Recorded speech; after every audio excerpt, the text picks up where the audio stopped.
Mustag magandang hapon sa inyong lahat. Magpupunla naman po kami ulit ng kamatis para mahamal. Abot pa sa mahal. Hindi kami magpupunla ngayon na hindi mahal yung mahal. Kasi mahirapan tayo ng sobra pag mura lang ang presyo. Kaya nga mahal. Mahal pag bagay. Ito na ang update sa ating talong ah. Dami ng bunga ah. Yan oh, yung nangingitin sa ilalim ay bungal yan ng talong yan eh. Oh. Yan, isang linggo pa lang natin ha na i-repair. Gamit lang ang ating napakagandang foliar na mayaman sa nutrients. Alam nyo ba kung ano ay Green Acres? Nagani nang tuwa kay kita rin nagsimilya. Uban siya malit og similya, kamo pud kamahal.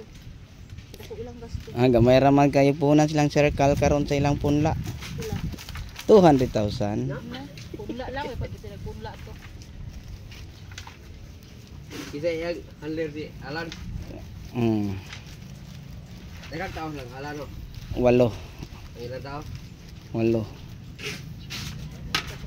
Kung kuya pa hadto ko si Alan pinapda nato. Ha? Sobrang ganda no pang ayakin. Yan po ang soil media. Yung TS3 nilahok sa kokopit.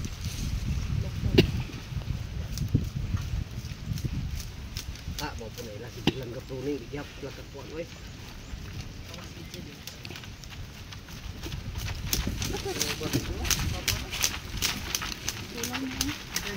Yan. Sako. Sako.